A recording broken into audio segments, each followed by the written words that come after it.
قابل ہو تو علماء کا ساتھ دو، جب سامنے باطل ہو تو علماء کا ساتھ دو، علماء کا ساتھ دو۔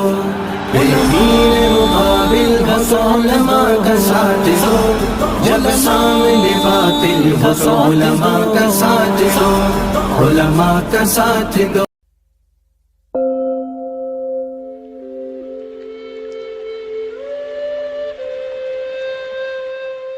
ہم نے اپنی 1400 سالہ تاریخ میں اغیار کو اتنا فتح نہیں کیا جتنا ہم ایک دوسرے کو فتح کرتے رہے۔ آپ کو شاید یہ جان کر حیرت ہو کہ مسلمانوں نے دنیا کا 95% علاقہ اسلامی عروج کی پہلی صدی میں فتح کر لیا تھا۔ مسلمان اس کے بعد 1350 سال اس علاقے کے لیے ایک دوسرے سے لڑتے رہے۔ ہمارے علم، فلسفے، سائنس اور ایجادات کی 95% تاریخ بھی ابتدائی 300 سال تک محدود تھی۔ ہم نے واقعی 1000 سال میں جنگوں کے سوا کچھ نہیں کیا۔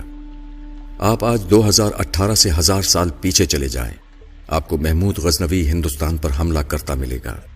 سب سے پہلے ملتان پر حملہ کر کے اسماعیلی فرقے کے مسلمانوں کا قتل عام کیا کرتا تھا اور دولت لوٹ کر لے جاتا تھا۔ آپ اسپین میں مسلمانوں کے ہاتھوں مسلمان کا گلا کٹتے دیکھیں گے۔ آپ کو ترکی میں سلجوق تلواریں اٹھا کر پھرتے نظر آئیں گے۔ آپ کو عرب میں لاشیں بکھری ملیں گی، شیعہ سنی اور سنی شیعہ کے سر اتارتے نظر آئیں گے۔ مسلمان کو فتح کر رہا ہوگا، مسلمانوں کی مسجدیں جلاتے دکھائی دیں گے، اور آپ مومنوں کے ہاتھوں میں مومنوں کے سروں کے مینار بنتے دیکھیں گے۔ آپ 1018 سے آگے آتے چلے جائیں، آپ کے سارے طبق روشن ہوتے چلے جائیں گے۔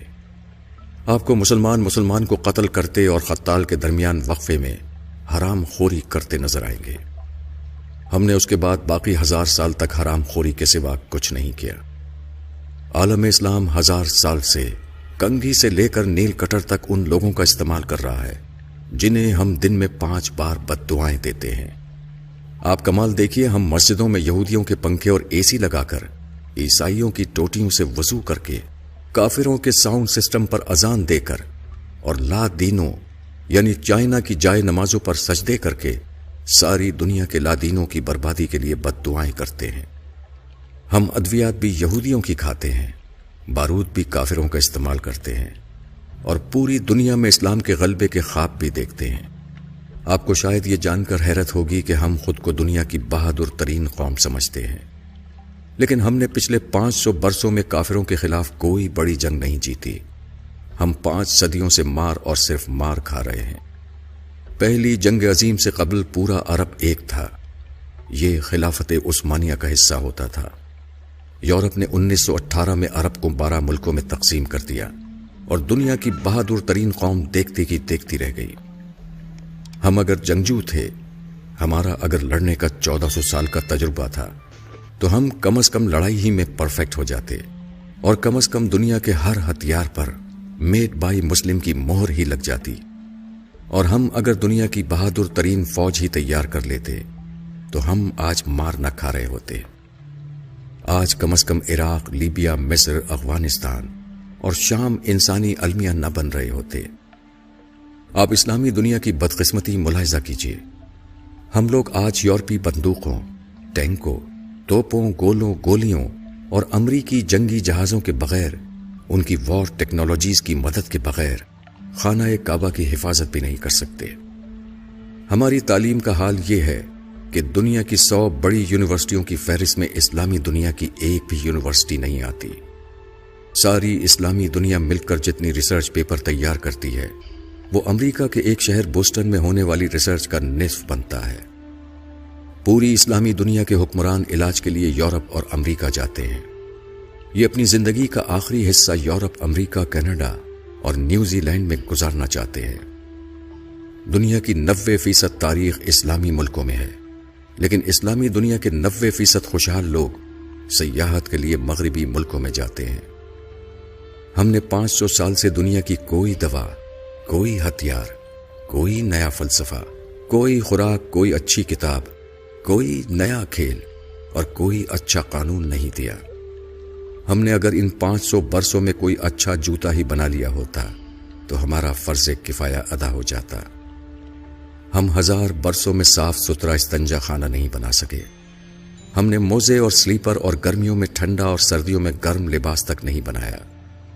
ہم نے اگر قرآن مجید کی اشاعت کے لیے کاغذ پرنٹنگ مشین اور سیاہی ہی بنا لی ہوتی تو ہماری عزت رہ جاتی. مگر یہ بھی ہمارے علماء کی فکری ارتقاء میں بسنے والے کافروں نے ہی بنائی ہے. ہم تو خانہ کعبہ کے غلاف کے لیے کپڑا بھی اٹلی سے تیار کراتے ہیں. ہم تو حرمین شریفین کے لیے ساؤنڈ سسٹم بھی یہودی کمپنیوں سے خریدتے ہیں. ہمارے لیے آب زمزم بھی کافر کمپنیاں نکالتی ہیں. ہماری تسبیحات اور جائے نمازیں بھی چین یعنی ایک لادین ملک سے آتی ہیں. اور ہمارے احرام اور کفن بھی جرمن مشینوں پر تیار ہوتے ہیں. ہم مانیں یا نہ مانیں، لیکن یہ حقیقت ہے کہ دنیا کے 1.5 ارب مسلمان صارف سے زیادہ اہمیت نہیں رکھتے. یورپ زندگی کی نعمتیں ایجاد کرتا ہے، بناتا ہے، اسلامی دنیا تک پہنچاتا ہے اور ہم استعمال کرتے ہیں، اور اس کے بعد بنانے والوں اور ایجاد کرنے والوں کو آنکھیں نکالتے ہیں اور ان پر لاکھوں مرتبہ لعنت و ملامت بھیج کر سر فخر سے بلند کرتے ہیں. آپ یقین کیجئے جس سال آسٹریلیا اور نیوزی لینڈ نے سعودی عرب کو بھیڑیں دینے سے انکار کر دیا، اس سال مسلمان حج پر قربانی نہیں کر سکیں گے. اور جس دن یورپ اور امریکہ نے اسلامی دنیا کو گاڑیاں، جہاز اور کمپیوٹر بیچنا بند کر دیے، ہم اس دن گھروں میں محبوس ہو کر رہ جائیں گے. ہم شہر میں نہیں نکل سکیں گے. یہ ہم ہیں اور یہ ہماری اوقات. لیکن آپ کسی دن اپنے دعوے سن لیں.